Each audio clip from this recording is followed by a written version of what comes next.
Pronto, então eu iniciei a gravação, agora podemos iniciar, tá certo? Então sejam todos bem-vindos, obrigado pela presença.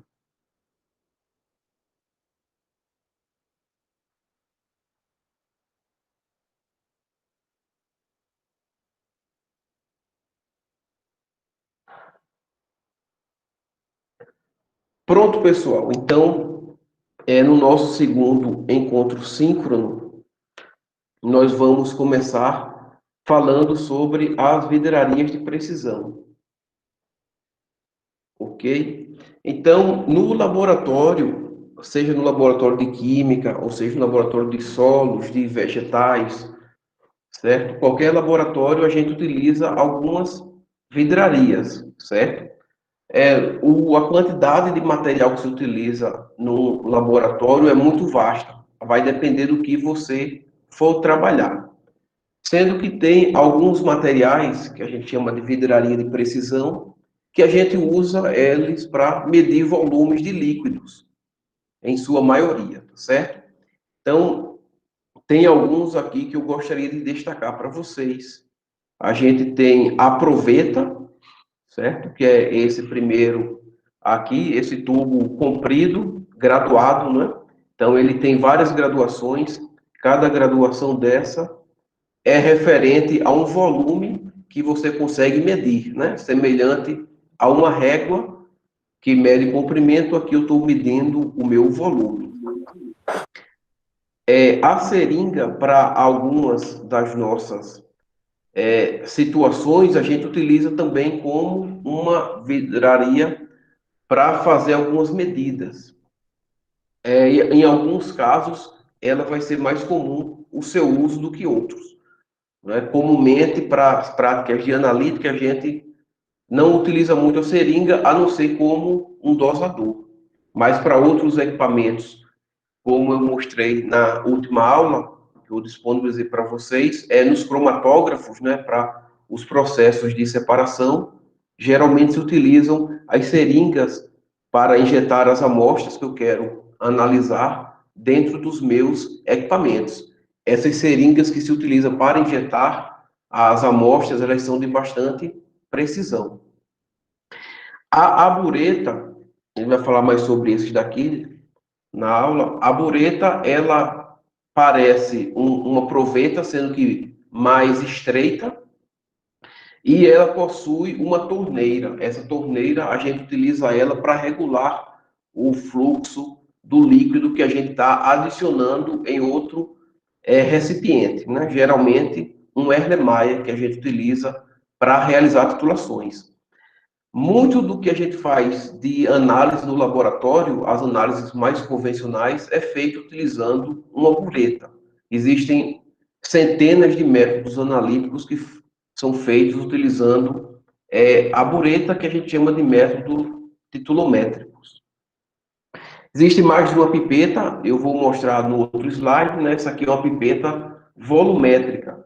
Então, a pipeta volumétrica, assim como o balão volumétrico ou balão de precisão, eles possuem apenas uma marcação.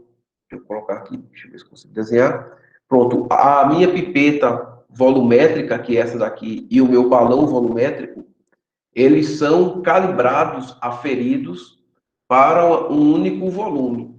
Então, a minha pipeta aqui, por exemplo, se for de 10 ml, ela só vai medir 10 ml. Eu não meço volumes intermediários nela, né? Só vou conseguir fazer isso com uma pipeta graduada. E o meu balão volumétrico também. Ele é utilizado para o preparo de soluções. E a gente vai falar aqui para vocês hoje, né?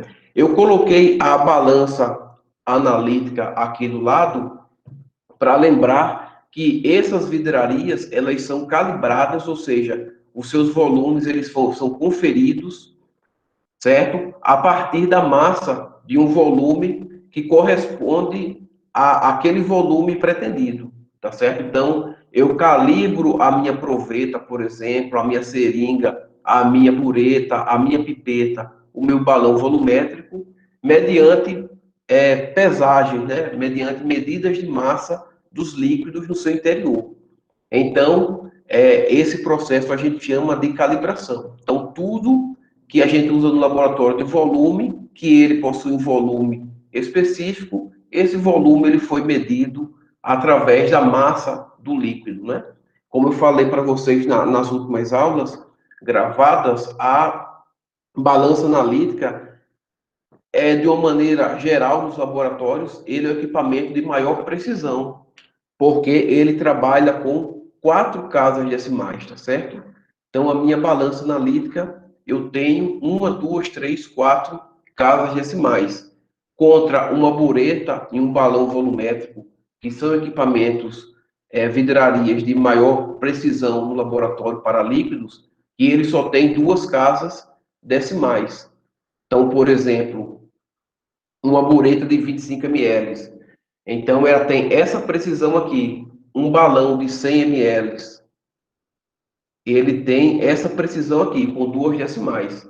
Certo? Então, a gente utiliza a balança para fazer as medidas dos nossos sólidos e dos nossos líquidos, quando a gente quer verificar se aquela minha vidraria ela está realmente calibrada ou não. Ok? Então, aqui a gente tem algumas pipetas. Essa aqui é a minha primeira pipeta, que eu chamo ela de pipeta graduada.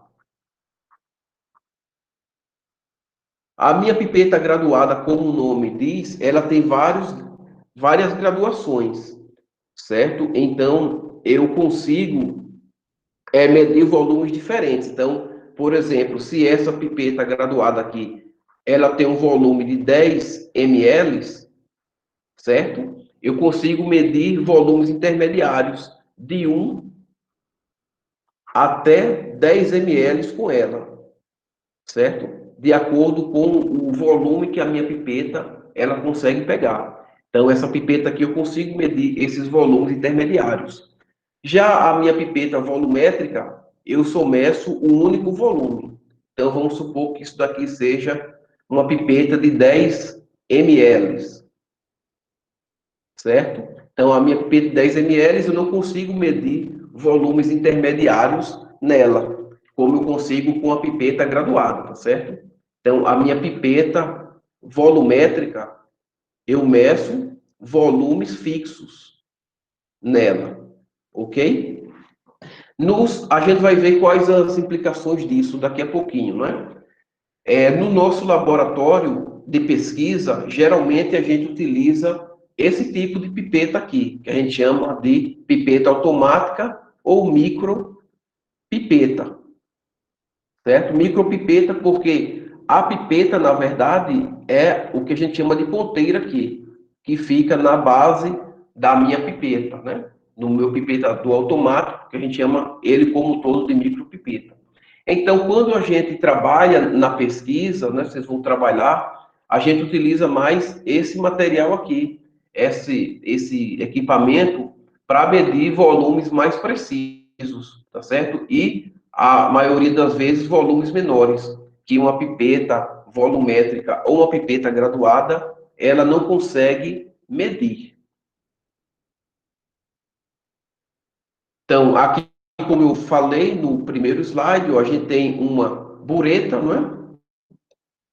Então, a bureta a gente utiliza para fazer adições, a gente utiliza a torneirinha dela aqui para fazer adições controladas em outro recipiente, geralmente um Erlenmeyer, né? Que é um recipiente, eu falei um desenho clássico aqui do Erlenmeyer, né?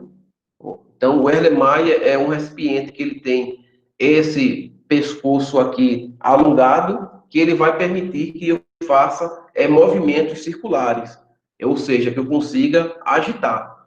Então, em um processo de titulação, como esse aqui da foto, eu vou ter o meu material que eu quero analisar dentro do meu Erlenmeyer.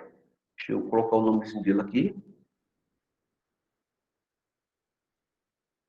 Colocar o material que eu quero analisar no Erlenmeyer e o meu material de referência dentro da minha bureta. E aí eu faço a minha análise titulométrica.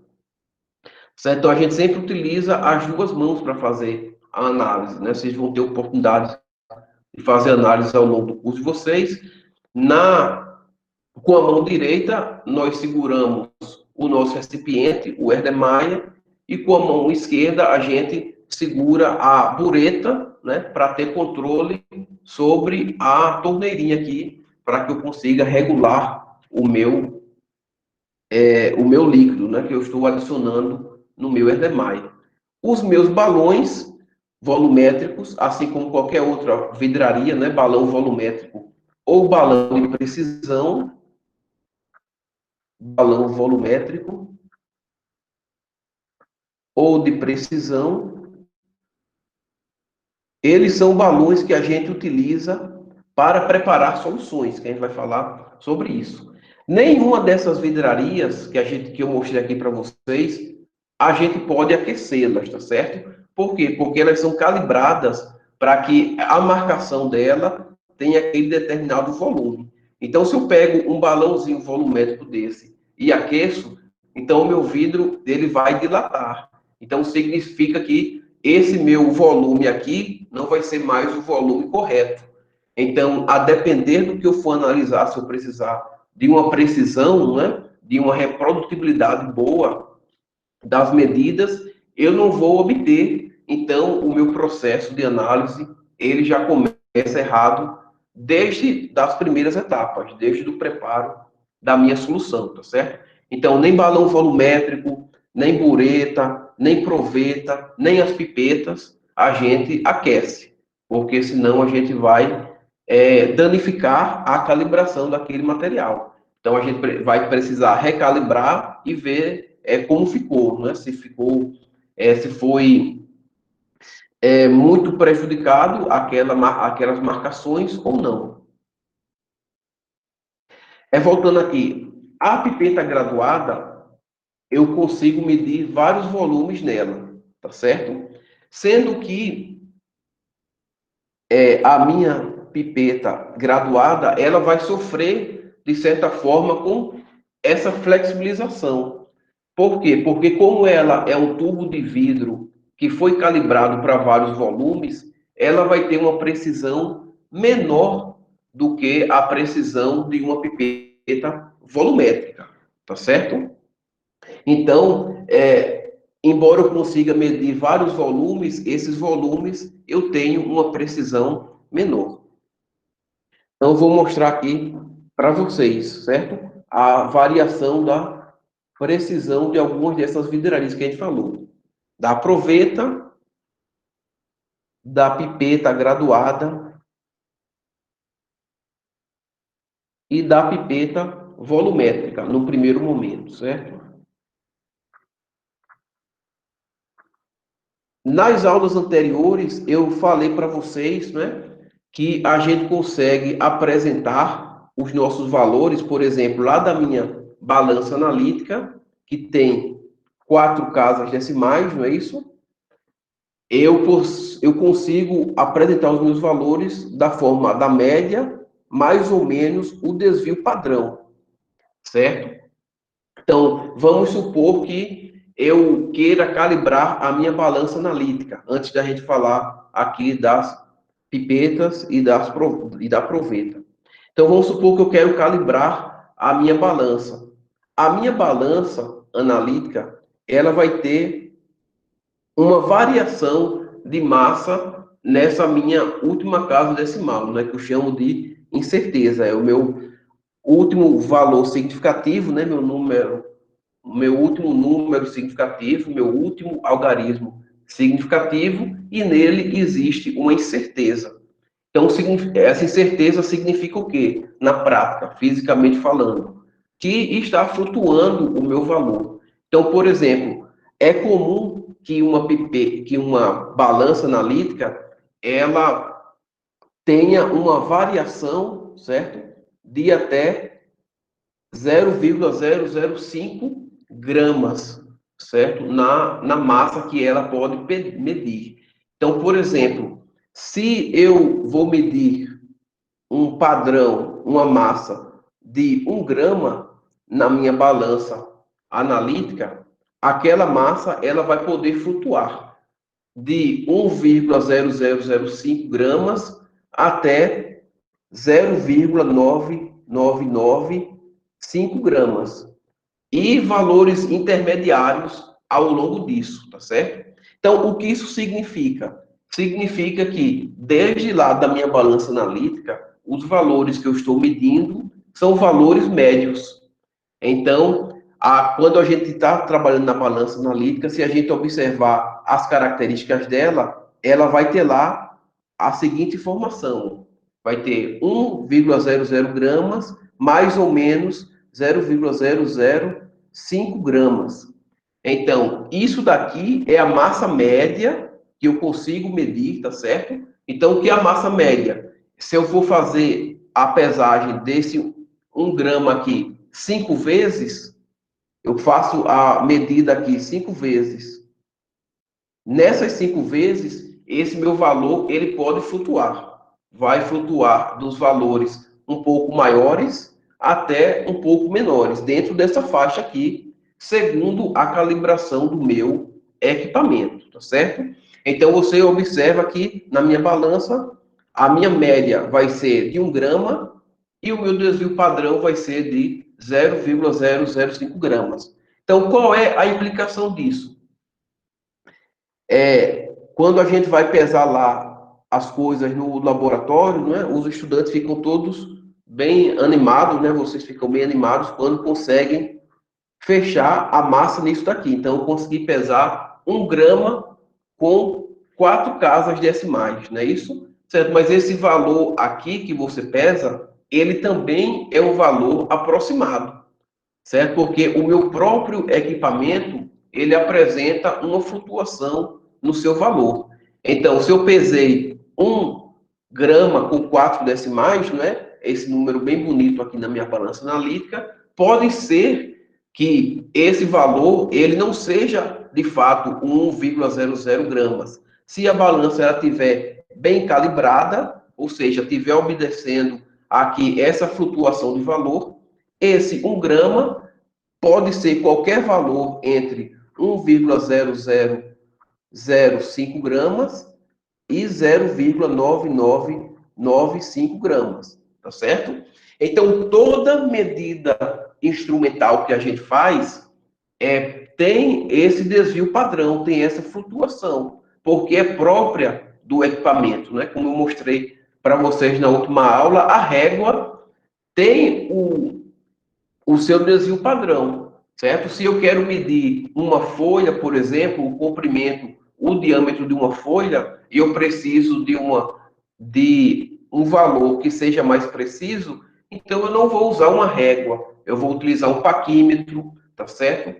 Se eu precisar de uma coisa mais específica, eu posso utilizar um laser, certo? Para me dar uma medição mais precisa, né? Então, o que eu chamo de precisão e muitas vezes de exatidão é justamente essa quantidade de algarismos significativos que o meu equipamento ele pode me proporcionar, tá certo? Então, com as vidrarias, aproveita a pipeta graduada e a pipeta volumétrica, a gente também tem esse tipo de situação. Deixa eu apagar isso daqui.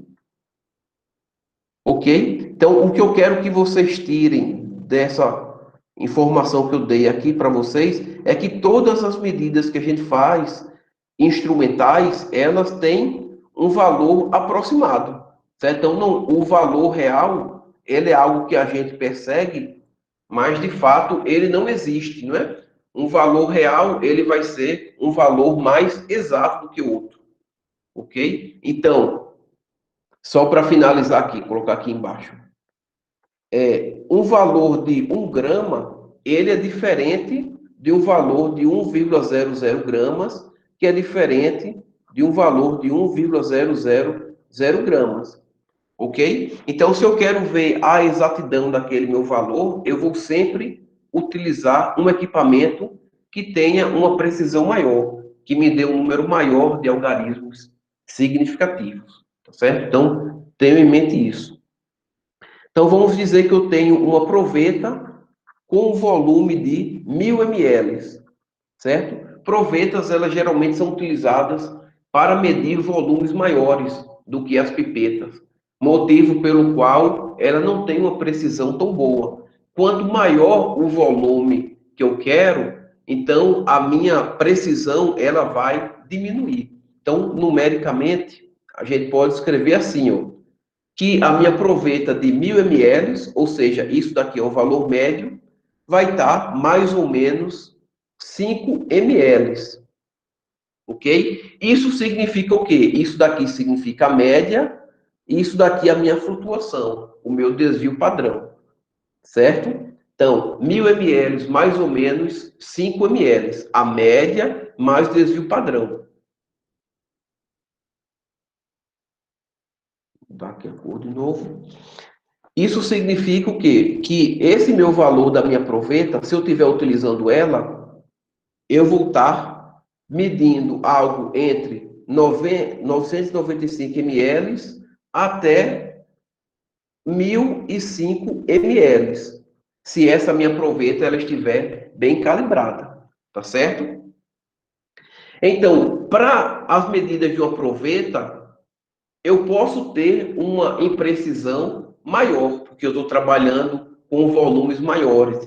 Então, por exemplo, quando vocês vão trabalhar em alguns métodos físicos ou químicos no laboratório, por exemplo, avaliar, analisar a densidade do solo, vocês utilizam provetas de 1 litro, certo? De 5 litros, de 10 litros, a depender da massa do solo que você vai utilizar. Então, se você está utilizando uma proveta de 5 litros, ou seja, 5.000 ml, uma flutuação de 1 ml, por exemplo, é praticamente nada para você, tá certo? Porque o seu volume ele é muito alto.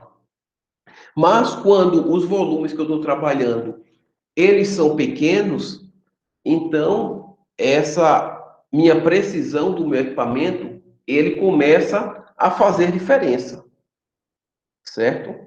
Então, se eu tenho uma pipeta graduada de 10 ml, por exemplo, então eu tenho uma pipeta graduada que mede 10 ml de volume e ela vai ter uma precisão de mais ou menos 0,10 ml. Então, isso significa que quando eu estou pipetando 10 ml em uma pipeta graduada, significa o seguinte: significa que aquele meu valor que eu estou pipetando lá, bem aferido, ele vai ser alguma coisa entre 9,90 ml a 10,10 ml, tá certo? Eu estou colocando valores baixos aqui, mas pode ser um pouquinho maior do que isso, certo? Então, por exemplo, uma pipeta graduada vai ter esse desvio padrão. Já uma pipeta volumétrica de mesmo volume, para a gente poder comparar, ela vai ter um desvio padrão menor, certo? 10 ml mais ou menos 0,05 ml, ok? Então, se eu for medir uma pipeta volumétrica em um volume de 10 ml, perdão, numa pipeta volumétrica, eu vou ter uma precisão melhor do que uma pipeta graduada, tá certo? E as medições das pipetas graduadas, elas ainda podem flutuar pelos seus graus. Por exemplo, aqui, eu estou só falando que a minha precisão para 10 ml é de 0,10 ml. Mas para 9 pode ser um pouco maior, para 8 um pouco menor ou maior, tá certo? Então, por medir volumes em uma escala, né? Várias graduações do mesmo equipamento, numa mesma vidraria, eu vou perder em precisão. Já na minha pipeta volumétrica, essa minha precisão é maior. Então, na minha pipeta volumétrica, se eu tiver essa precisão aqui, quando eu meço 10 ml, eu vou estar medindo entre 9,95 ml a 10,05 ml. Pode parecer pouca coisa, mas a depender do que eu estou trabalhando, da concentração do que eu estou trabalhando, isso já é bem significativo, tá certo? Até porque, se a minha vidraria ela descalibra, como acontece muito em laboratórios de ensino, por exemplo, então esse meu desvio padrão aqui, ele tende a aumentar, tá certo? Então eu posso chegar aqui a 0,50 ml, 0,60 ml. Então isso vai ser um volume, certo? Uma variação de volume que vai ser significativo para mim, ok? Já o meu balão, deixa eu escrever aqui que fica mais caracterizado. Já com o meu balão volumétrico e a minha bureta, eu vou ter precisões maiores.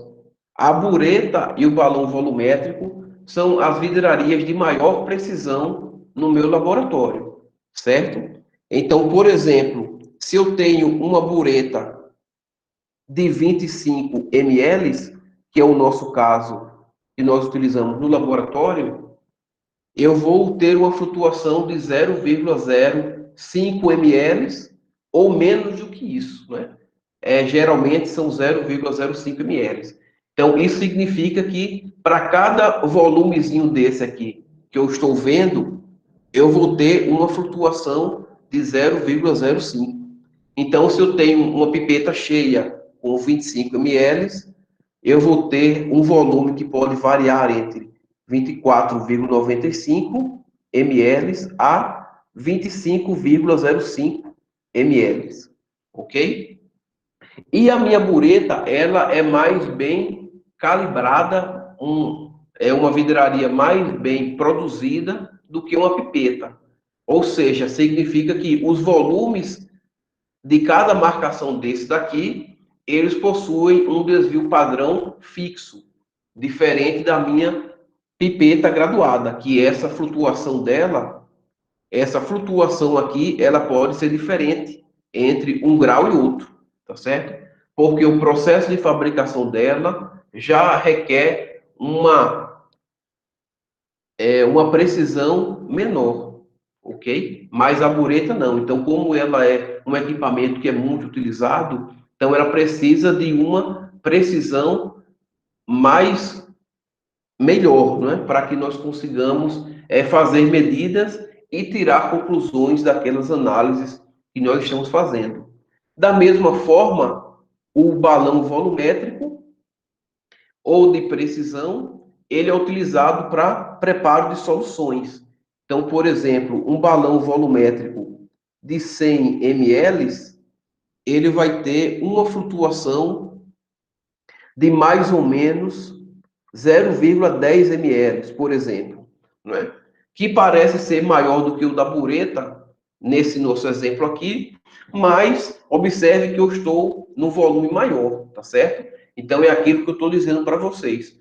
Quanto maior o volume do meu material, maior vai ser a imprecisão dele, tá certo? Que é natural disso, porque essa minha calibração aqui, esse meu desvio padrão, ele é calculado pela massa da minha substância. E quanto maior a massa, maior vai ser a flutuação daquela massa na minha balança analítica, tá certo?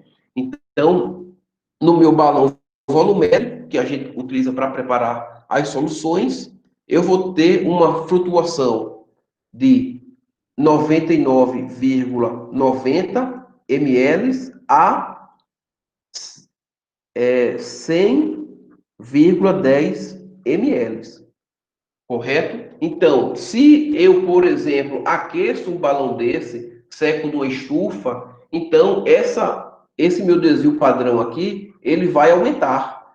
E isso vai ser muito ruim para mim, porque esse meu volume aqui vai predizer a concentração que eu vou ter na minha solução preparada. Da mesma forma que esse volume aqui que eu estou utilizando dentro dessa variação aqui, vai predizer a minha concentração da substância que eu estou trabalhando aqui na minha titulação.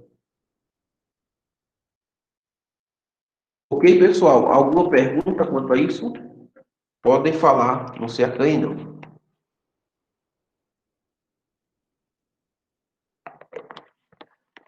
Ok?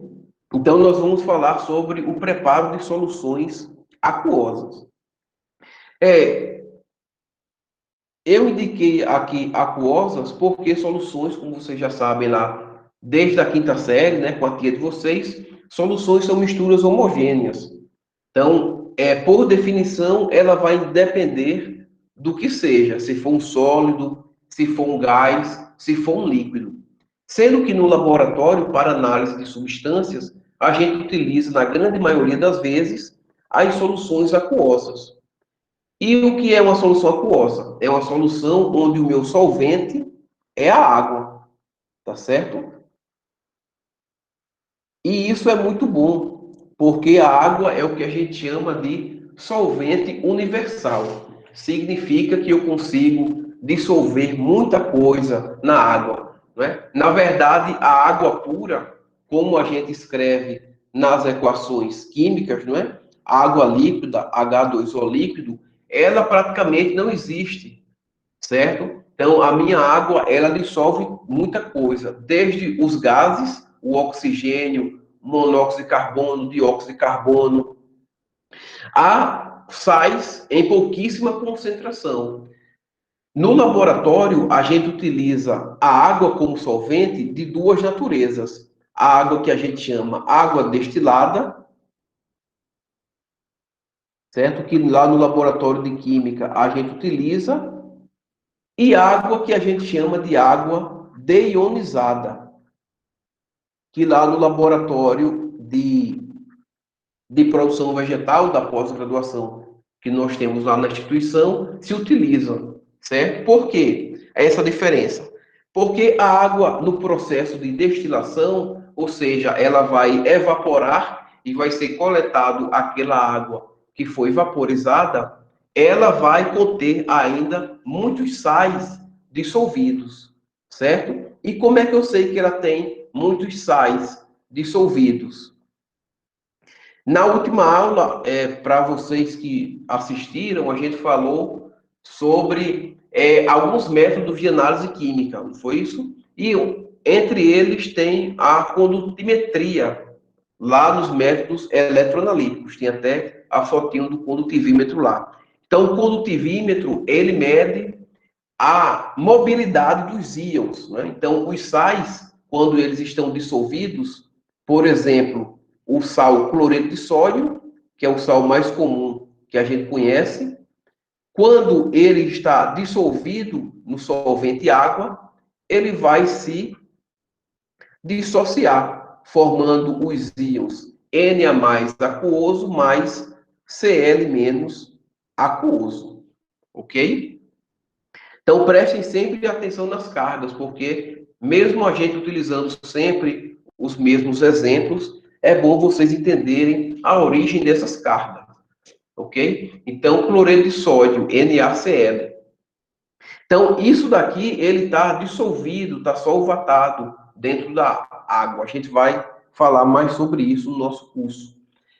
E esses íons e vários outros, íons magnésio, os íons cloreto, certo? Os íons fosfatos, eles vão também, quando a água evapora, eles vão junto com a água também, certo? Então, quando a água ela retorna ao seu estado líquido, ela continua com esses sais. É óbvio que não numa quantidade tão alta, mas essa quantidade ela já vai ser suficiente para inviabilizar alguns trabalhos, tá certo? Porque se eu quero analisar sódio, por exemplo, na minha água, ok? Então a minha água ela tem que estar isenta de sódio, certo? Vai estar isenta de sódio alguma vez? Nunca. Sempre vai ter lá sódio, mas sendo que aquele sódio que tem lá na minha água, ele pode não ser mais detectável, ou ser uma concentração tão baixa que é desprezível para mim, tá certo? Então a água destilada, ela apresenta muitos sais ainda dissolvidos, certo? Porque como a água é solvente universal, tudo que for inorgânico, em maior ou menor concentração, vai estar dissolvido nela. Já a água deionizada, como o nome fala, ela separa os íons da água, não é? Então, ela consegue eliminar uma boa parte dos meus íons, sódio e cloreto, por exemplo. Então, se eu for analisar uma amostra que eu tenho que desprezar a concentração de íons presentes na minha água, como o íon sódio, cloreto, potássio, magnésio, então eu tenho que utilizar uma água deionizada, certo? Porque é uma água mais pura, ok? Então tudo é a questão da minha necessidade, da minha análise e do grau de precisão que eu preciso, tá certo? É como eu falei na última aula. Se você vai pesar aqui, você deveria ser uma balança, mas não é, né? Então, se você vai pesar um quilo de carne, 1 quilo de arroz, 1 quilo de feijão, você não vai precisar pesar 1 quilo de carne ou 1 quilo de feijão com uma precisão grande, certo? Isso não tem nenhum interesse prático para você. Mas se você vai precisar, por exemplo, fazer análise desse quilo de carne aqui e vai precisar pegar uma pequena porção dela, né, que a gente chama de alíquota, uma pequena amostra desse 1 quilo de carne, né? Então, aqui eu coloquei 1 grama, mas vamos imaginar que 1 quilo aqui, certo? Então, se você vai precisar pegar uma pequena amostra desse quilo de carne, então você vai precisar sim ter uma precisão maior de 3, 4 casas decimais, certo? Então, a ideia é essa. Então, quando nós preparamos soluções, nós temos que levar em consideração as nossas unidades de concentração, certo? Existem muitas unidades de concentração, mas no dia a dia do laboratório, das pesquisas que vocês vão fazer, dos compostos que vocês vão trabalhar, a gente trabalha com duas concentrações, que a gente chama de concentração comum, concentração comum, e a gente tem, ver se dá para colocar aqui desse lado, a concentração molar.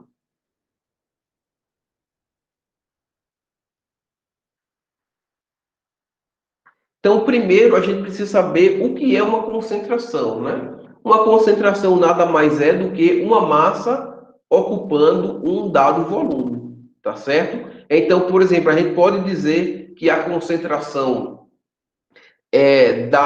dessa nossa aula agora, desse nosso encontro síncrono, ele é de 50 alunos por um vídeo, né? Por um chat, certo? Numa sala de aula, 50 alunos em uma sala de aula, tá certo? Então, é uma quantidade que ocupa um determinado volume, tá certo?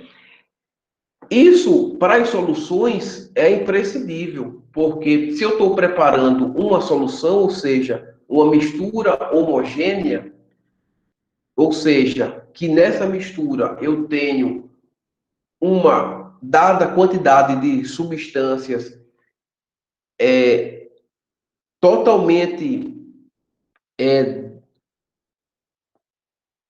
qual a palavra que eu poderia falar, distribuídas de maneira uniforme, né? Então, se eu tenho uma distribuição uniforme de substâncias dentro de outra substância, que no caso vai ser o meu solvente, no nosso caso é água, então eu tenho uma solução, tá certo? Então, uma solução, desenhar um becker muito bonito aqui, certo? Então, aqui eu tenho um becker, e nesse becker eu vou colocar, por exemplo, água, certo? Que vai ser o meu solvente, H2O, vai ser o meu solvente.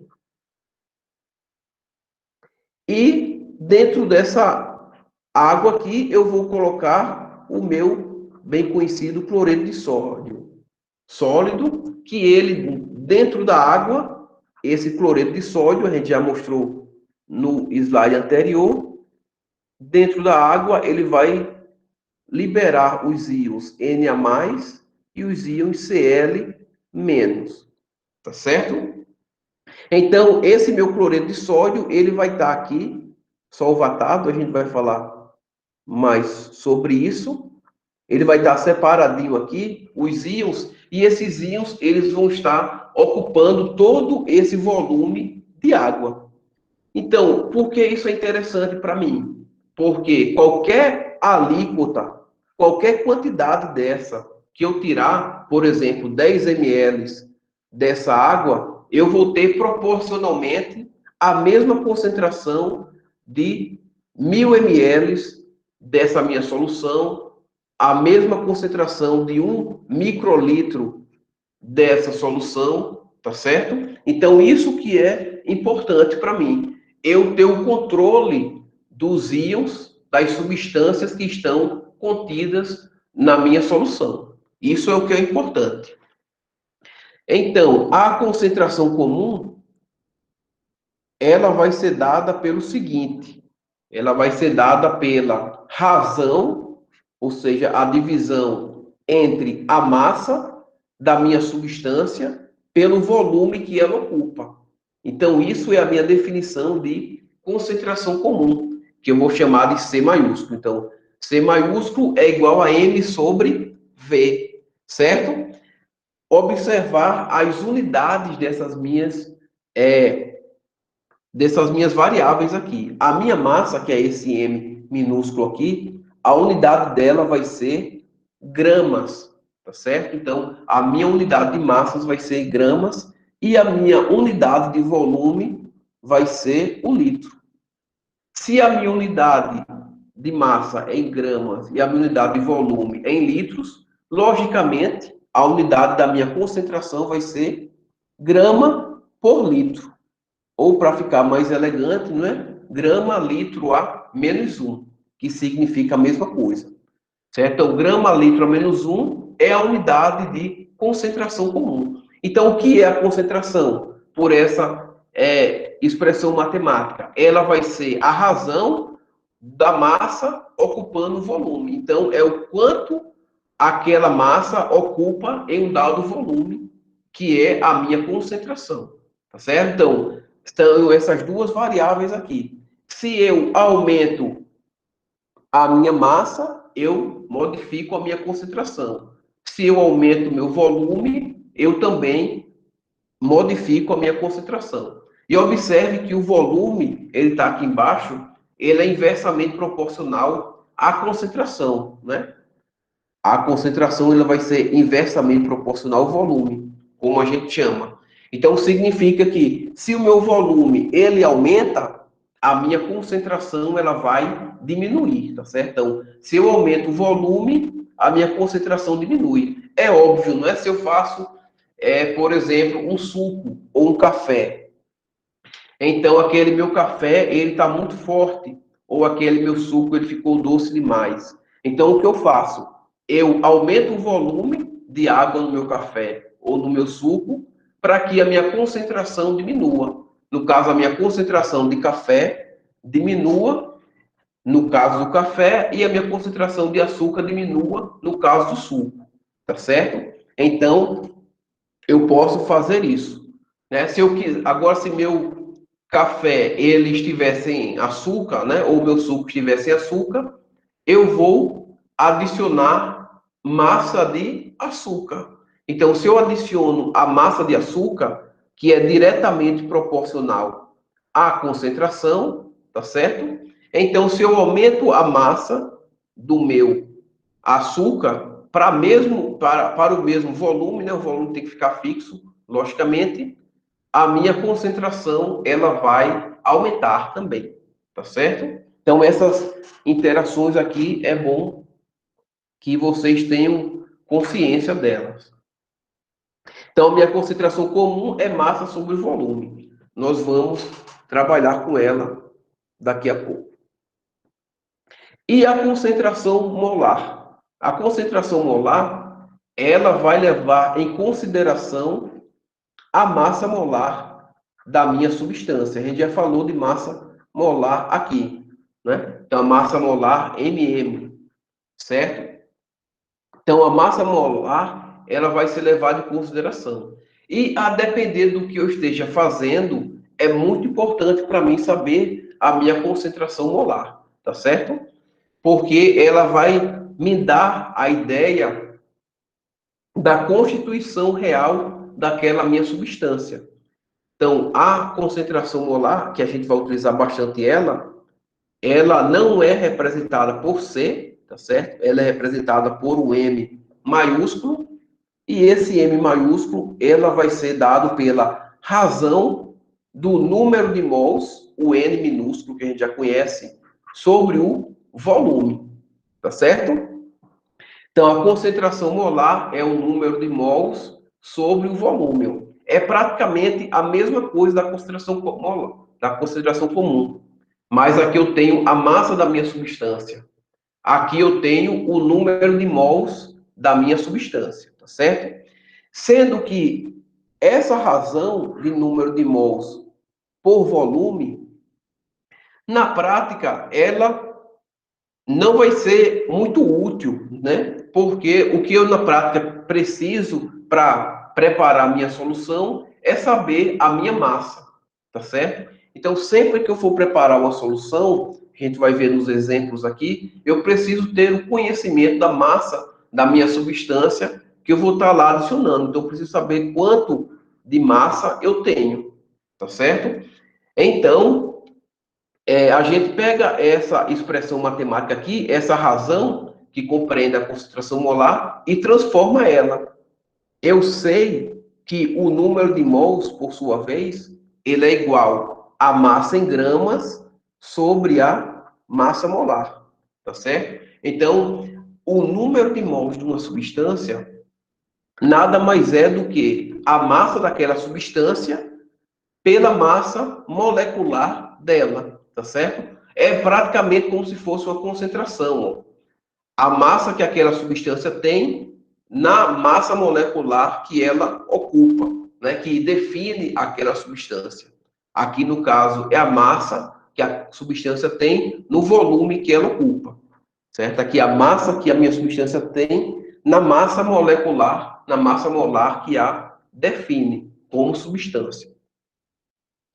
Certo? Então, mudar aqui a cozinha para ficar bonito. Eu vou pegar essa minha expressãozinha aqui e jogar aqui no lugar do N. Então, o N não é igual a M minúsculo, que é a minha massa em gramas, sobre a massa molar. Então, eu vou substituir aqui. Então, a minha concentração molar, M, sempre que vocês estiverem utilizando essas expressões matemáticas, que vocês não devem, né, e nem precisam decorar, você sempre fala o nome de cada símbolo, porque ajuda você a entender o que cada símbolo é, tá certo? Ao invés de dizer M é igual a N sobre V, você diz a concentração molar, que é o M maiúsculo, é igual ao número de mols sobre o meu volume. No caso, o número de mols vai ser igual a massa em gramas sobre a minha massa molar, dividido por V, que é o meu volume. Então, aqui eu tenho o que? Eu tenho uma divisão de frações, não é? Então, divisão de frações, como é que eu resolvo? Meio pelos extremos, não é? Ou o primeiro pelo inverso do segundo, que é mais elegante. Então, de toda forma, a minha concentração molar vai ser igual ao quê? A M sobre MM vezes o inverso da segunda, né? 1 sobre V, ou meios e extremos, vai dar a mesma coisa. Então, eu posso dizer que a minha concentração molar vai ser igual a massa em gramas sobre massa molar vezes o meu volume, tá certo? Então, essa é a expressão matemática da concentração molar que é mais útil para a gente no sentido de preparar soluções, já que eu necessito conhecer a massa da minha substância, tá certo? ok? Então, resumindo aqui, concentração comum, eu vou ter a minha massa em gramas sobre o meu volume, e a minha concentração molar, eu vou ter a minha massa em gramas sobre a minha massa molar vezes o meu volume, tá certo? Lembrar da unidade de cada coisa, né? Lembre que a unidade é o que caracteriza a minha grandeza, certo? Então, o número que eu faço lá um cálculo na minha calculadora, ele é apenas um valor algébrico. Para nós, o número é mais do que um valor algébrico. Ele é uma grandeza, tá certo? Então, para que ele seja uma grandeza, para que ele tenha uma interpretação física, ele precisa ter uma unidade associada a ele, certo? Então, a gente utiliza a unidade não é porque é bonitinho, não, porque é uma grandeza que diz que aquele número representa algo físico, não é? Então, lembrando aqui as unidades. Concentração comum, a minha unidade vai ser a grama litro a menos 1, tá certo? Por quê? Porque a minha massa vai ser dada em gramas e o meu volume vai ser dado em litros, não é? Então, grama por litro, grama, litro a menos 1. Aqui, como é que são as unidades? A massa, a mesma coisa, a massa vai ser dada em gramas, o volume vai ser dado em litros, a minha massa molar, a gente já viu, a unidade dela é o grama mol a menos 1, tá certo? E a minha unidade de concentração molar vai ser o quê? O mol litro a menos 1, tá certo? Então, a minha unidade aqui vai ser o mol litro a menos 1, ou mol por litro. É a minha unidade, tá certo? Que nós utilizamos. Então, mol litro a menos 1, grama vai embora com grama, mol sobe e litros fica aqui, certo? Então, nós vamos utilizar essas duas expressõezinhas. Eu coloquei a tabela periódica aqui porque a gente sempre utiliza a tabela periódica quando a gente precisa calcular a massa molar, tá certo? Então, se eu quero calcular a massa molar da água, por exemplo, então eu vou utilizar as informações que estão na minha tabela periódica, né? Então, a tabela periódica não é para decorar, é para você entender o que ela significa, não é? O que cada grupo desse ou família significa e extrair as informações que são úteis para vocês. Então, se eu quero calcular a massa molar da água, por exemplo, eu vou pegar as massas atômicas que estão presentes na minha tabela periódica. E como é que eu sei que é a massa atômica? Cada tabela possui uma legenda, né? Então, essa é a legenda para essa tabela aqui que a gente usa. Então, as informações que tem nela estão descritas aqui, ó. Então, o primeiro número que aparece lá em cima é o número atômico, seguido pelo símbolo e seguido pela massa atômica, não é? Então, ele diz aqui, além disso, ele fala que o número que está entre parênteses é o número de massa do isótopo mais estável. No caso das substâncias, né, como o polônio, astato, radônio, frâncio, então, eles só estão levando em consideração a massa do isótopo mais estável deles, tá certo? Diferente da grande maioria da tabela periódica, como a gente já falou nas aulas anteriores, que a massa molar relativa, não é? Ou seja, a massa que a gente encontra aqui, ela é a média ponderada dos isótopos que existem na natureza, não é? Multiplicado pela sua abundância. Então, eu levo em consideração o quanto existe de cada isótopo na natureza, tá certo? Então, todas essas massas aqui são as médias dos isótopos, ok? Então, aqui, pessoal, eu vou ter o hidrogênio, eu vou ter dois hidrogênios, então vai ser 2 vezes 1,01, não é? Mais a massa do meu oxigênio, 16. Então, eu vou ter 2 vezes 1,01, vai dar o quê? 2,02 mais 16. eu vou ter 18,02 grama mol a menos 1, né? Ou grama por mol, que é a minha unidade da massa molar, tá certo?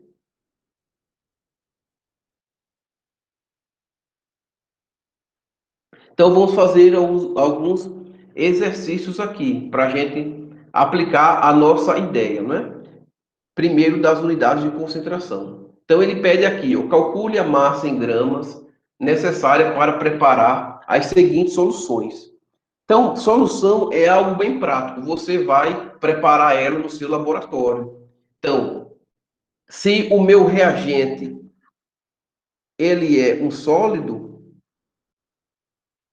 se o meu reagente ele é um sólido, o que eu preciso é pesar, né, medir a massa do meu reagente, certo? Então é isso que eu preciso fazer, medir a massa do meu reagente na minha balança analítica e efetuar a dissolução, dissolver aquele meu sólido para o volume que eu quero para preparar a minha solução. Então, por exemplo, aqui, ó, vamos observar só essa letra A, tá certo? Aqui eu tenho as informações da minha solução. Então, eu tenho 100 ml de glicose, C6H12O6, 0,50 miligramas por litro. Então, aqui eu tenho três informações principais para mim. Eu tenho o volume, tá certo? Esse volume daqui é o volume do meu balão volumétrico, aquele que a gente viu lá atrás. Certo? Então, esse volume aqui é o volume do meu balão volumétrico, ou seja, significa que é o volume que a minha solução ela vai ter ao final, tá certo? Esse daqui, C6H12O6, é a minha substância, ou seja, é a substância que eu vou precisar para preparar a minha solução. E isso daqui é a minha concentração. Como é que eu sei que isso é a minha concentração? Através da minha unidade de medida, tá certo? Então, sempre é importante a gente observar a unidade de medida, porque a unidade de medida é o que vai dizer como eu vou preparar aquela minha solução, tá certo? Então, isso é muito importante que a gente tenha em mente. A minha unidade é quem vai dizer como eu vou proceder para preparar a minha solução. Por exemplo, um exemplo em cima de um exemplo, né? Se eu quero preparar 100 ml da mesma solução aí de glicose, C6H12O6, 5%, certo? Massa-volume ou massa-massa, né? Massa porque ele, no seu estado padrão, vai estar sólido e o volume, que no caso é a água, né? Lembrando que a gente está trabalhando com soluções aquosas, vai ser líquida. Então, se eu peço para você lá no laboratório preparar 100 ml de glicose a 5%, o que isso significa? Significa que para a massa de 100 gramas de água, eu vou adicionar 5 gramas de glicose, tá certo? Então, seria 5 gramas de glicose para 100 gramas da minha solução total. Tá certo? Então, no caso, se é para 100 gramas da minha solução total, eu ia colocar o que aqui? Os 95% de água, né? No caso, 95 gramas de água. Tá certo? Então, quem vai me dizer o que eu vou fazer vai ser a minha unidade de concentração. Tá certo? Ok? Então a gente já avaliou, né? Que isso daqui é o volume, isso aqui é a minha substância, isso aqui é a minha concentração. Se a minha unidade de concentração ela está em miligrama por litro, eu preciso transformá-la para grama por litro, certo? Para esse exemplo, a gente vai desconsiderar esse miligrama aqui e só vai trabalhar com grama, porque senão a nossa unidade, a nossa massa final, ela vai ficar muito pequena, vai ficar menor do que a gente pode analisar numa balança analítica convencional. Isso não é interessante para a gente agora, né? Há maneiras de você fazer soluções com concentrações menores a partir da diluição de soluções, que a gente vai falar mais à frente. Então, a gente vai utilizar só aqui a concentração como sendo 0,50 gramas litro a menos 1, tá certo? Então, como é que eu vou preparar essa minha solução? Eu observo a minha unidade, certo? E, mediante isso, eu vou ver a estratégia que eu vou utilizar. Sempre eu vou calcular a minha massa, né? Então, se eu vou preparar uma solução, como eu falei aqui, né? O meu reagente sólido, não, nos outros casos também vai ser, mas vamos nos ater a ele ser sólido. Sempre eu vou medir a massa dele, tá certo? Então, sempre a minha primeira incógnita que eu preciso encontrar vai ser a massa. Então, se eu tenho a minha concentração comum e eu quero a massa, obviamente eu vou utilizar a minha expressão matemática que define a concentração comum, que é a massa sobre volume, tá certo? Então, a concentração comum é massa sobre volume e eu quero encontrar a minha massa, significa o quê? Que a minha massa vai ser igual à concentração, aqui o volume ele está dividindo, ele vai passar multiplicando. Então, M vai ser igual à minha concentração comum vezes o meu volume. Tá certo? Ok? Então, aqui ficou fácil, porque eu só vou precisar fazer adicionar os meus valores aqui na minha fórmula, né? Então, observem que a unidade de volume, ela está em ml.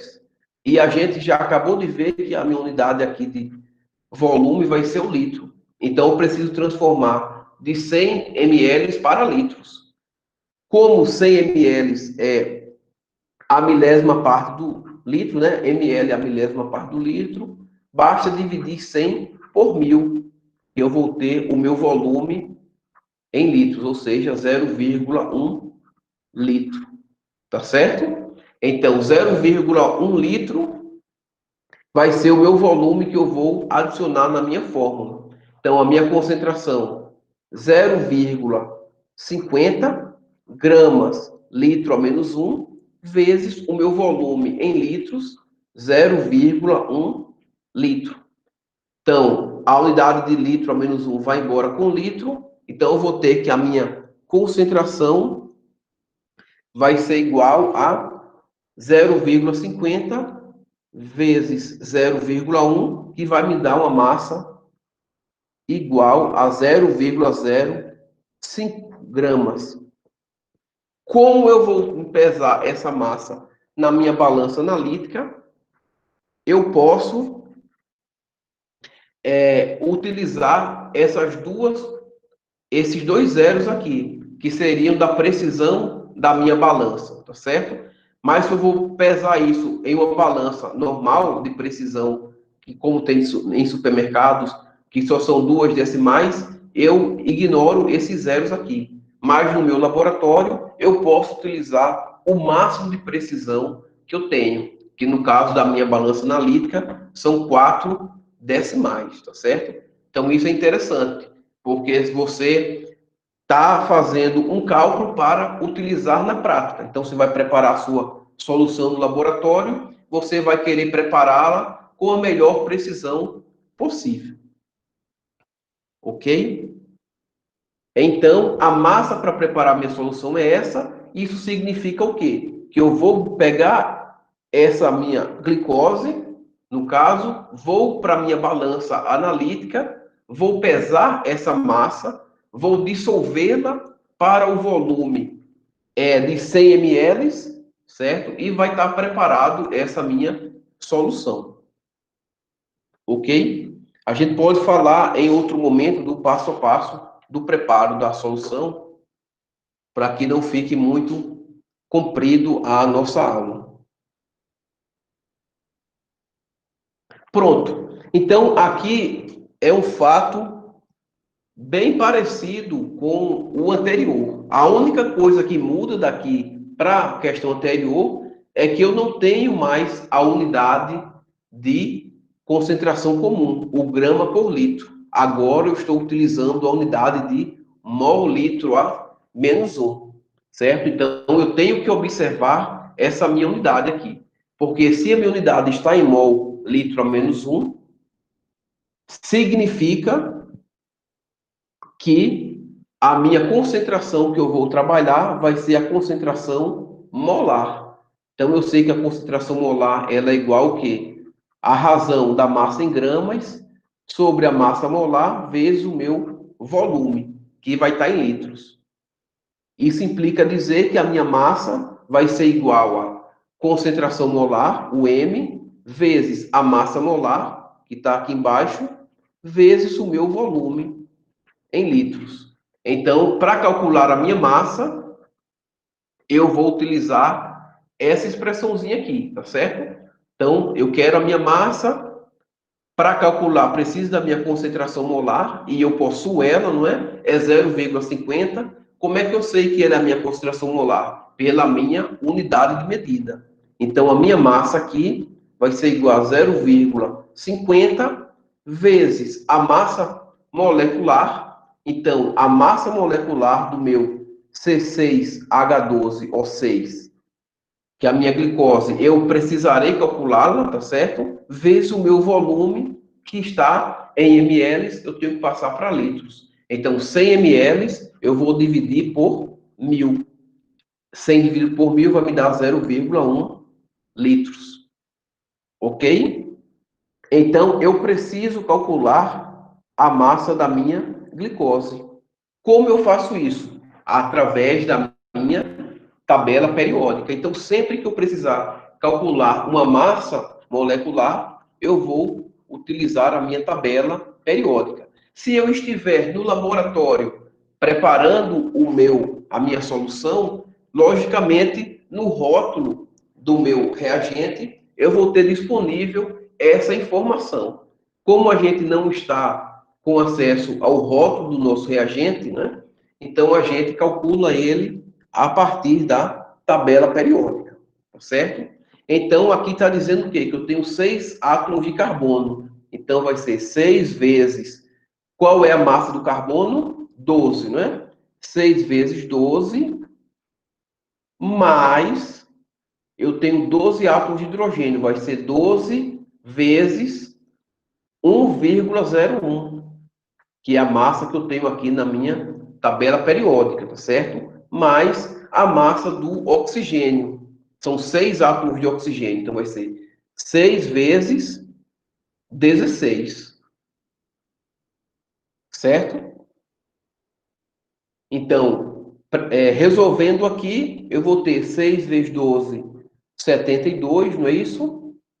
Mais 12 vezes 1,01, vou ter 12,12 no caso, mais 6 vezes 16, vou ter 96, certo? Então, fazendo aqui essa continha, a minha massa molar vai ser igual a 180,12 grama mol a menos 1, que é a minha unidade de medida da massa molar, tá certo? 180,12. Então, esse valor eu substituo aqui. Então, vai ficar a minha massa igual a 0,50. Podem colocar as unidades para vocês verem que elas vão se cancelar, tá certo?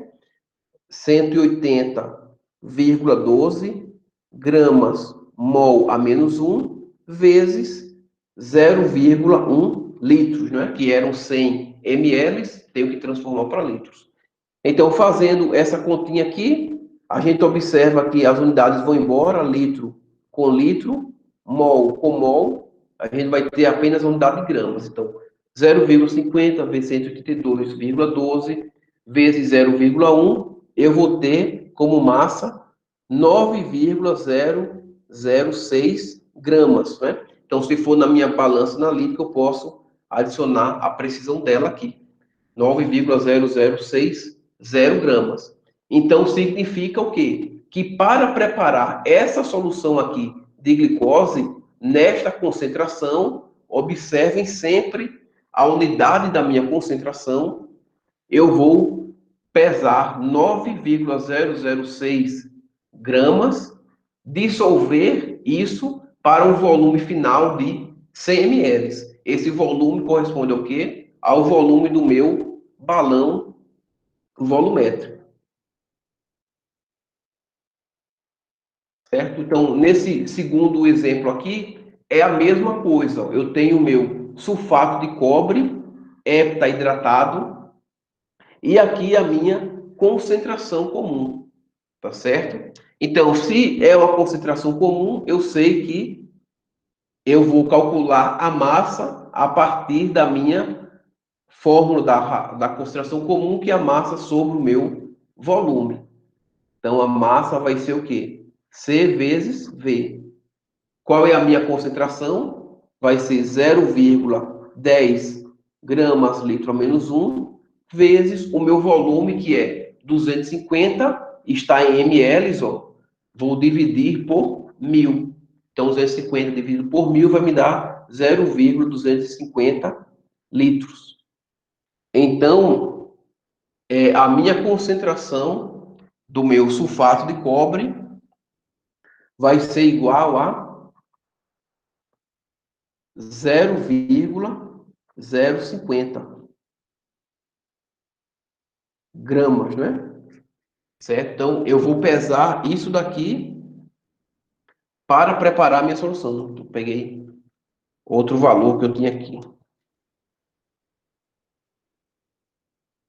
0,025.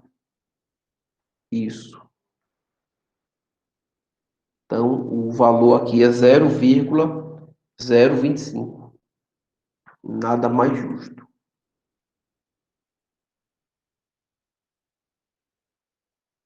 25, 0 gramas, tá certo? Então, da mesma forma, eu vou pesar essa minha massa na balança analítica, dissolver para o balão volumétrico de 250 ml. Quando a minha unidade agora é a unidade de mol litro a menos 1, o que acontece? Eu vou utilizar a minha expressão, não é, da concentração molar. Então, concentração molar é igual a massa em gramas sobre massa molar vezes o meu volume. Se eu estou preparando a minha solução, eu preciso calcular a minha massa. Então, a minha massa vai ser o quê? A concentração molar vezes a massa molar vezes o meu volume. Tá certo? Então, eu já observo aqui que eu vou precisar calcular a massa molar do meu sulfato de cobre. Então, para isso, eu vou utilizar a minha tabela periódica, né? Então, o meu sulfato de cobre, heptahidratado, né? Pentahidratado, no caso. Então, sulfato de cobre, CuSO4, 5H2O. Então, como é que eu faço isso, né? Então, eu tenho um átomo de cobre. Onde é que está o cobre aqui, ó? 6,63,5 gramas, 63,5 gramas por mol, mais o enxofre, cadê o enxofre aqui? 32,1, mais eu tenho 4 oxigênios, então vai ser 4 vezes o oxigênio, que é 16, certo? Mais a minha água aqui. Então, eu tenho 5 moléculas de água. Ou eu multiplico a massa molar da água por 5 logo, ou então faço, como se eu não soubesse a massa molar da água. Então, vai ser 5 vezes 2, 10. 10 vezes o hidrogênio, 1,01, mais 5 vezes o oxigênio, então vai ser 5 vezes 16, certo? Então, fazendo aqui essa continha toda, eu vou ter que a minha massa molar do sulfato de cobre vai ser igual a 249,70 grama mol a menos 1, certo? Então, sempre que eu for utilizar a minha concentração molar, eu preciso calcular a massa molar da minha substância. Então, aqui basta substituir, a concentração molar é 0,10 mol litro a menos 1, vezes a minha massa molar, que a gente acabou de calcular, que foi 249,70, vezes o meu volume em litros, que vai dar 0,250 litros. Então, a minha massa vai ser igual a 6,2425 gramas. Tá certo? Então, da mesma ideia anterior, eu vou pegar essa massa, pesar na minha balança analítica, né? Medir a massa na minha balança analítica e dissolvê-la até o volume de 250 ml, que é o volume do meu balão volumétrico. Certo? Pronto, então continuando aqui,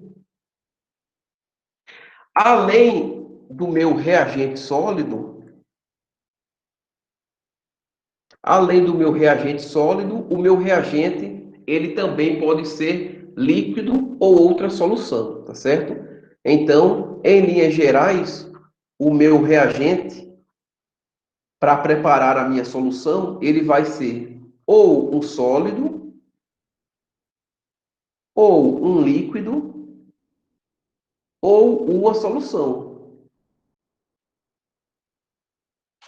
Eu vou preparar no meu laboratório as minhas soluções aquosas a partir de reagentes nessas condições, tá certo? Sólido, a gente acabou de ver. A gente calcula a massa direta, sempre observando a minha unidade de concentração, tá certo? Para líquidos e solução, a gente também inicia calculando a massa, certo? Sendo que existem outros passos, porque o meu líquido ele não está mais na condição do sólido, ou seja, eu preciso levar em consideração a densidade dessa minha substância, tá certo? Porque nenhum líquido ele tem a mesma densidade, tá certo?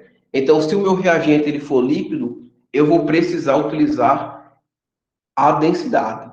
E se ele for uma solução, eu vou precisar saber a densidade e, além disso, a concentração que ele está presente naquela solução, tá certo? Então, aqui no nosso exemplo, ele pede para você preparar as soluções de ácido sulfúrico e dá uma informação a mais, né? Essa informação a mais você encontra também no rótulo do reagente, tá certo? Então, se ele for um líquido ou uma solução, você vai encontrar essas informações lá.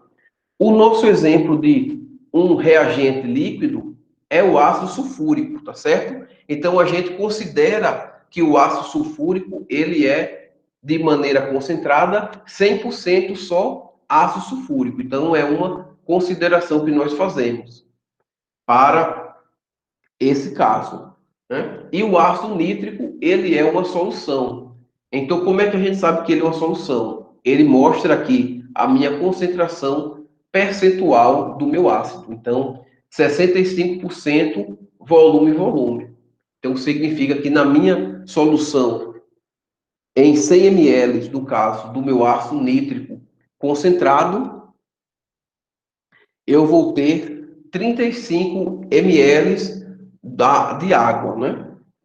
No caso, tá certo? Então, a gente tem que observar essas informações, ok? Então, como é que a gente faz isso? Bora começar do mais simples, né? O ácido sulfúrico aqui. Então, se eu quero preparar uma solução de 100 ml de ácido sulfúrico nessa concentração aqui, observando a minha unidade, né, de concentração, eu vou iniciar medindo a massa do meu ácido sulfúrico.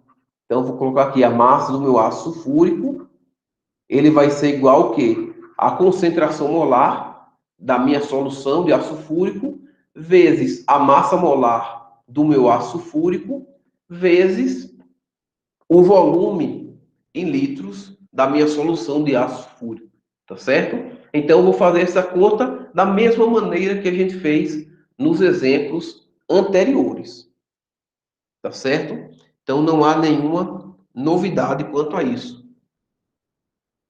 Então, a minha massa do ácido sulfúrico, ela vai ser igual à minha concentração molar, 0,035 mol litro a menos 1, vezes a minha massa molar, né? Então, a gente vai calcular mais uma vez a massa molar do ácido sulfúrico. No caso agora, a massa do ácido sulfúrico, como é que eu calculo ela? Vai ser 2 vezes a massa do hidrogênio, 1,01, mais do enxofre, 32,1, mais 4 vezes a massa do oxigênio, que é 16. Tá certo? Então, isso daqui vai me dar, ao final, 98,02 gramas mol a menos 1. Tá certo? Então, façam aí os cálculozinhos e vai dar isso. Tá certo? Então, 98 é a massa molar do meu ácido sulfúrico, ok? Então, eu posso substituir aqui, 98,02, colocar a minha unidade aqui, grama mol a menos 1, vezes o meu volume em litros, 100 ml vai ser igual a 0,1 litros. Então, a minha unidade vai embora, só vai ficar apenas a grama, né? O mol vai embora com o mol, o litro vai embora com o litro, então vou ficar com a minha unidade de massa. Então, a minha massa do meu ácido sulfúrico vai ser igual a essa continha aí. 98,02 vezes 0,035 vezes 0,1, que vai nos dar a massa de 0,343. Eu vou colocar aqui como saiu na calculadora, porque a gente já revisa a questão dos algarismos significativos, tá certo? Então, e aqui eu tenho 5 algarismos. Na minha calculadora, ou na minha balança analítica, perdão, eu só vou ter 4 casas decimais. Então, esse meu 7 aqui, ele não é significativo. Ele é meu primeiro algarismo não significativo. Mas ele vai influenciar aqui esse meu zero, porque, segundo as regras de arredondamento, é um valor maior do que 5. Então, a minha massa aqui, ela vai ser igual a 0,3431, tá certo? Porque se é maior do que 5, eu vou adicionar uma unidade no meu último algarismo significativo. Então, 0,3431 gramas de ácido sulfúrico, tá certo? E o que esse valorzinho ele significa para mim? Ele significa que se eu for na minha balança analítica e pesar essa massa daqui, essa massa vai me dar a minha concentração de 0,35 para este volume de 100 ml, certo? Sendo que o ácido sulfúrico, como a maioria dos outros ácidos, ele é muito tóxico. Então, é completamente inviável que eu leve ele para a minha balança analítica para realizar a medida de massa dele, certo? Então, ele libera vapores de enxofre, tá certo? Então, ele é bastante danoso, tanto para o equipamento, né, para a balança analítica, quanto para os analistas, nós mesmos. Então, é coerente que eu não utilize a massa dele, é coerente que eu utilize o volume, certo? O volume da minha solução. E de onde vem esse volume da minha solução? Esse volume vai vir da minha densidade, tá certo? Então, toda substância, ela possui uma densidade, massa sobre volume, tá certo? Então, a água possui densidade, né? A borracha, o caderno, o livro, o computador, todos eles têm uma densidade que é a razão da massa sobre o volume, tá certo? Sendo que essa densidade para a gente aqui é a massa da nossa substância ácido sulfúrico, certo? Então, a massa que eu tenho aqui é a massa do meu ácido sulfúrico, o que eu preciso avaliar é o meu volume.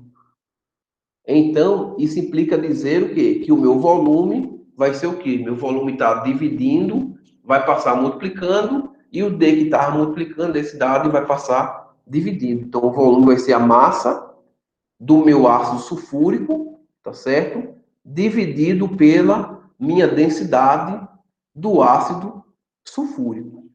Então, esse meu volume aqui vai ser dado por essa razão. A massa eu acabei de calcular, 0,3431 gramas, dividido pela minha densidade, que vai ser igual a 1,84 gramas centímetros a menos 3, né, centímetro cúbico. Esse centímetro cúbico aqui é igual a ml, né? Então, centímetro cúbico é igual a ml, tá certo?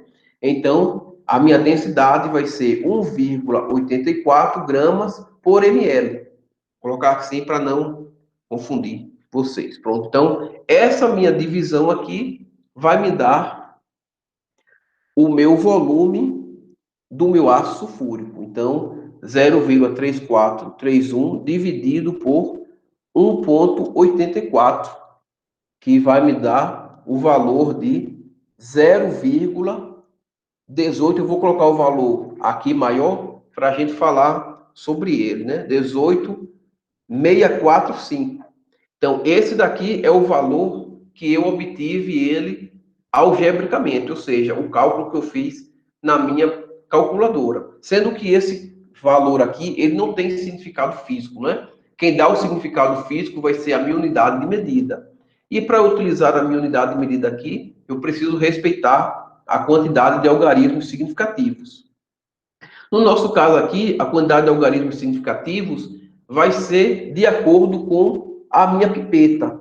Vou tentar desenhar uma pipeta aqui muito bonita. Cadê? Quase que eu conseguia desta vez. Então, eu tenho uma pipeta graduada aqui, tá certo? Então, essa minha pipeta graduada, ela vai me dar uma variação de 2 casas decimais. Então, vamos supor que essa pipeta é de 1 grama, de 1 ml, no caso. Certo? Então, a minha precisão aqui são de 2 decimais. Aqui, esse meu volume, ele vai ter a precisão de 2 decimais apenas. Então, eu só vou ter 2 algarismos significativos aqui. Esse 6 é o meu primeiro algarismo não significativo, mas ele é maior do que 5.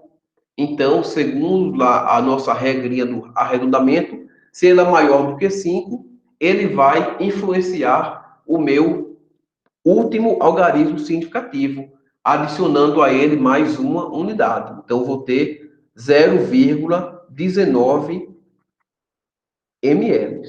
Tá certo? Então, para preparar essa minha solução de ácido sulfúrico, eu vou pipetar, né, 0,19 ml e vou dissolver para um volume final de 100 ml em um balão volumétrico. Tá certo? Então, a ideia é essa daqui. Entenderam? Então, por que eu não uso a massa? Porque a minha substância ela é um líquido corrosivo, vapores tóxicos, então eu vou utilizar o meu volume. Para utilizar o volume daquela minha substância, eu dependo da densidade daquela minha substância. Então, densidade é massa sobre volume, o que eu quero calcular é o meu volume. Tá certo? Ok? No nosso terceiro caso, nós temos o ácido nítrico, certo? 0,25 mol litro a menos 1. Observe a unidade de medida dele. E ele me dá as duas informações aqui importantes para mim. A densidade, toda substância tem densidade. Mas se ele apresenta para mim a densidade, quando ele quer que eu prepare uma solução, isso significa que aquela minha substância é um líquido, tá certo? Então a ideia é essa. E esse valor aqui percentual é a minha concentração, que vocês já viram isso no ensino médio, que eles chamam de título, que é dado pela letra grega tal, né? O título é a concentração. Título significa concentração. Titulometria, como eu falei na última aula, é a medida da concentração. Então, o título significa concentração. Ele é a concentração que é dado pela razão da massa do meu soluto pela massa da minha solução. Tá certo? Então, gravem essa expressãozinha aqui que nós vamos utilizar. Para início, para calcular o volume que nós vamos precisar para fazer essa solução, a gente sempre começa da mesma maneira, a partir da massa da minha substância. Sempre assim, sempre a partir da massa.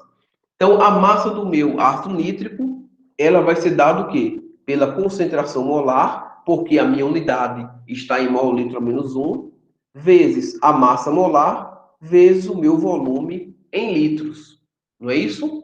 Então, a minha concentração molar vai ser 0,25 mol litro a menos 1, vezes a minha massa molar. A massa molar, ela vai ser igual deixa eu ver se eu tenho aqui, vai ser igual a 63,01, para a gente não se prolongar muito, né? A gente já fez o cálculo da massa molar várias vezes, vezes o volume, 100 ml, 100 dividido por 1000, vai ser igual a 0,1 litros. Ok? Então, quando eu fizer esse meu cálculozinho aqui, a massa que eu obtive dele, que eu vou obter, vai ser a massa do meu ácido nítrico, que vai ser igual a 1,5752 gramas. Aqui já está aproximado. Quando vocês refazerem, vocês observam os valores que vocês obtiveram, tá certo?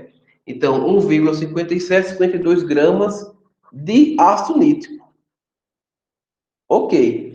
Se essa massa de ácido nítrico fosse a massa do todo, como a gente considera lá para o ácido sulfúrico, para o ácido sulfúrico, a gente não coloca aqui o título, né? A gente não apresenta o título, porque a gente considera o título igual a 100%, ou seja, toda a minha solução é o meu reagente, ou seja, tudo, o meu reagente, ele é completamente líquido, tá certo? Não tem mais nada ali. Então, a gente está considerando isso. Para o ácido nítrico, não. Ele é apenas uma parcela bem significativa, 65%, mas não é o todo. Beleza? Então, isso aqui tem que ser levado em consideração. Porque se eu pesar isso daqui, que eu não posso, por conta que o ácido nítrico é um ácido forte, corrosivo, tudo, então não é aconselhável que eu pese essa massa na minha balança analítica, certo? Eu vou precisar utilizar o volume, mas se eu utilizar o volume a partir daqui, isso vai me dar um erro. Por quê? Porque essa massa só corresponderia ao meu volume, do mesmo caso lá do ácido sulfúrico, se aqui fosse 100%. Como não é, então eu tenho que levar isso aqui em consideração. Como é que eu levo isso em consideração? A partir da minha expressão do título. O título é a massa do meu soluto, que no caso é o ácido nítrico, sobre a massa da minha solução, tá certo? Então a gente vai substituir aqui os nossos valores. O título, eu não vou trabalhar com ele em porcentagem. Eu vou trabalhar ele sempre na forma decimal. Então, meu título, ele vai ser igual a 0,65. Tá certo? Então, é 65%, ou seja, 65 dividido por 100. Então, vai ser 0,65 igual a massa do ácido nítrico, que eu acabei de calcular, que é essa daqui, dividido pela massa da minha solução, certo? Então, o que eu quero calcular aqui é a massa da minha solução. Então, a massa da solução vai ser o quê? A massa vai vir para cá multiplicando e o título vai vir para baixo dividindo. Então, eu vou ter a massa do meu ácido nítrico dividido pelo meu título, que eu já substituí ali, é o 0,65. Então, fazendo aqui a continha, eu vou ter 1,5752 gramas dividido por 0,65, certo? Aqui não tem mais unidade, que era a porcentagem, aí eu tirei ela da porcentagem, virou o decimal. Então, vai ficar 1,572 dividido por 0,65, eu vou ter 2,4234 gramas. Agora sim, da solução concentrada de ácido nítrico.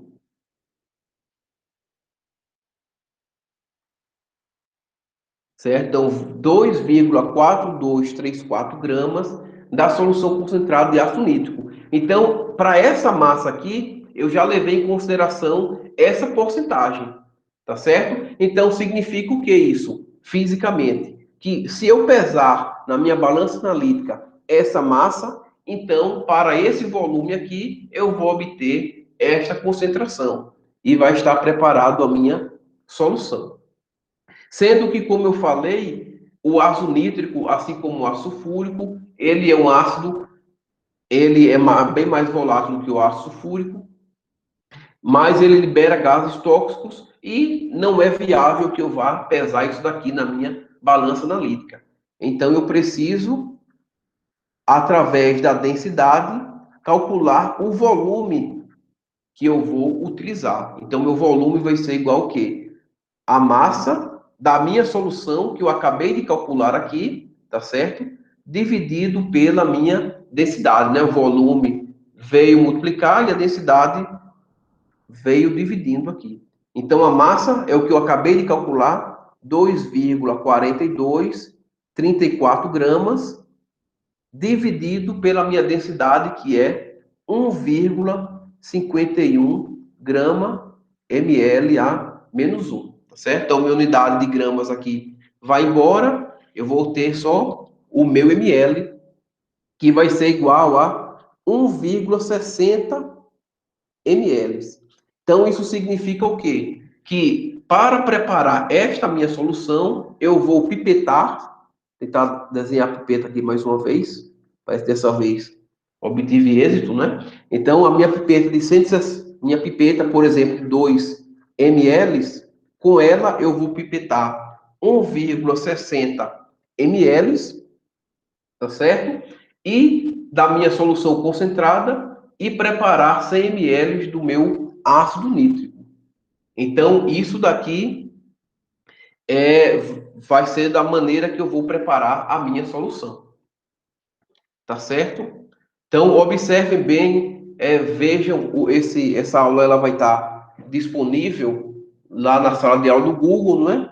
Então, vocês vejam direitinho, né? E refaçam esses exemplos que vocês vão receber também a próxima lista de exercícios, né? A próxima atividade. Aí vão ter algumas atividades dessas aqui para vocês fazerem. Ok? Então, para finalizar, né, que o nosso encontro síncrono, ele já está um tanto quanto longo. Então, a diluição de soluções, ela é algo simples, certo? De compreender. Vocês já viram isso lá desde a quinta série, né, com a tia de vocês. Para falar sobre a diluição, a gente utiliza essa expressãozinha aqui em matemática, que na realidade nem é uma expressão, é uma relação, né? É uma regra de três simples transformada em uma relação matemática. Que relação é essa? Ela relaciona a concentração e volume de uma substância, no caso aqui, de uma concentração com outra concentração e volume. Certo? Então, como é que fica isso daqui? Ó? Então, vamos supor que eu preparei no meu balão de solução, né, muito bem desenhado, inclusive. Eu preparei a minha solução aqui. Eu preparei 100 ml de uma solução de ácido nítrico, né, pegar o embalo do último exemplo, 0,10 mol litro a menos 1. Então, eu preparei essa minha solução, tá certo? Sendo que eu quero preparar uma solução de uma concentração um pouco menor. Então, eu quero pegar um volume daqui e preparar em outro balão. Esse balão aqui já é mais elegante, falei cedo demais, né? Então, eu quero preparar em outro balão, vamos supor, um balão de 100 ml também. Eu quero preparar uma solução de ácido nítrico de 0,025 mol litro a menos 1. Certo? Então, é uma solução mais diluída, a concentraçãozinha está menor do que essa, tá certo? Então, para fazer isso, eu vou precisar, com a minha pipeta, tirar um volume desse meu balão aqui para preparar a minha solução nesse outro balão. Então, eu preciso saber que volume é esse, tá certo? Então, como é que eu descubro isso? Eu vou descobrir através dessa minha relaçãozinha matemática aqui. Então, diluição é bem tranquilo. É só prestar atenção que eu não posso misturar as minhas informações, tá certo? Em um lado vai ser as informações do que eu chamo de solução mãe ou solução estoque. Vamos chamar de solução estoque, que é mais bonito e vocês utilizam esse nome mais vezes na graduação de vocês. Solução estoque. E aqui a nossa solução mais diluída, que a gente chama ela de solução de trabalho. Então, são nomes que vocês já vão ver mais vezes na graduação de vocês. Então, solução estoque, ou seja, a solução mãe, que é mais concentrada, tá certo? Para a solução de trabalho, que é a solução mais diluída. Então, eu sei a minha concentração dessa solução, que vai ser o quê? 0,10 mol litro a menos 1. O meu volume vai ser o volume que eu vou preparar, eu vou precisar para preparar essa minha solução. Então, vai ser 0,10 vezes o meu volume. Então, esse meu volume aqui é a minha incógnita. É essa daqui, tá certo? Igual às informações da minha solução de trabalho, que é a minha solução diluída. Então, a minha concentração aqui vai ser o quê? 0,025 mol litro a menos 1, vezes o meu volume, que vai ser o quê? Vai ser os 100 ml, tá certo? Então, observe que aqui eu posso utilizar o meu volume em ml, eu não preciso transformar em litros. Por quê? Porque a minha unidade aqui vai ser igual a essa, tá certo? Então, essa unidade aqui precisa ser igual a essa, e essa unidade aqui precisa ser igual a essa. Então, eu não preciso transformar, porque o meu resultado vai ser dado em ml. Ok? Então, esse volume aqui não é o volume da minha solução, certo? Preste atenção. O volume vai ser o volume que eu vou precisar tirar dela, que a gente chama de alíquota, para preparar uma solução mais diluída, tá certo? Então, o meu volume inicial vai ser o quê? 0, o meu volume 1, no caso, 0,025 vezes 100 dividido por 0,1, né? Então, a gente vai ter exatamente quanto aqui?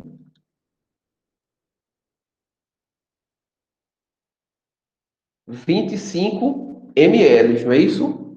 Perfeito.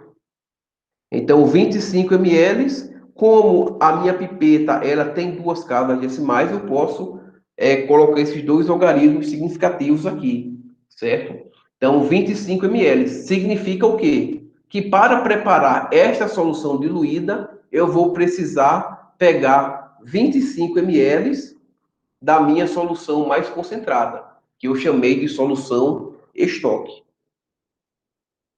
Então, vamos fazer dois exemplozinhos aqui, para podermos finalizar. Olha, calcule o volume necessário para preparar as seguintes soluções de trabalho, ou seja, soluções diluídas, a partir das soluções mais concentradas, ou seja, as soluções estoque, né? Então, aqui é bem simples. Ele quer que eu calcule o volume, igual que a gente fez no exemplo anterior.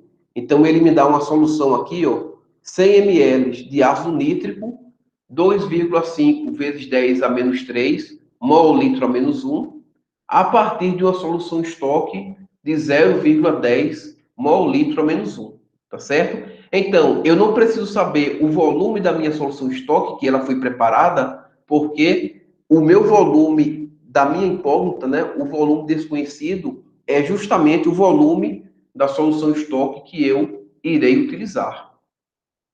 Então, pela minha expressãozinha matemática, M1V1 é igual a M2V2. M1 vai ser o quê? A concentração da minha solução estoque, né? Lembre que em um lado vai ser a solução estoque, a solução mãe, mais concentrada, e do outro lado vai ser a solução diluída, a solução de trabalho, que é a menos concentrada, tá certo? Não confundir isso. Então, a minha concentração da minha solução estoque vai ser 0,10 mol litro a menos 1, vezes o meu volume 1, que eu desconheço, igual a minha concentração 2, que vai ser da minha concentração da minha solução diluída, que é o que eu quero preparar, 2,5 vezes 10 a menos 3, vezes 100 ml. Então, de novo, eu não preciso transformar em litros aqui, porque a minha unidade aqui precisa ser igual aqui e a daqui igual a essa. Então, meu volume vai ser igual ao quê?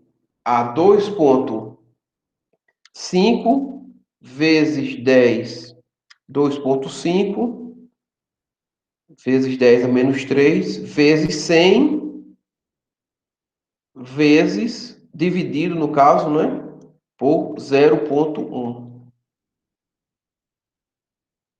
Ok? Então, o meu volume vai ser o quê? 2,5 ml, tá certo? Então, para preparar esta solução aqui, né, esta solução aqui, eu vou precisar pegar um volume de 2,5 ml da minha solução estoque, tá certo?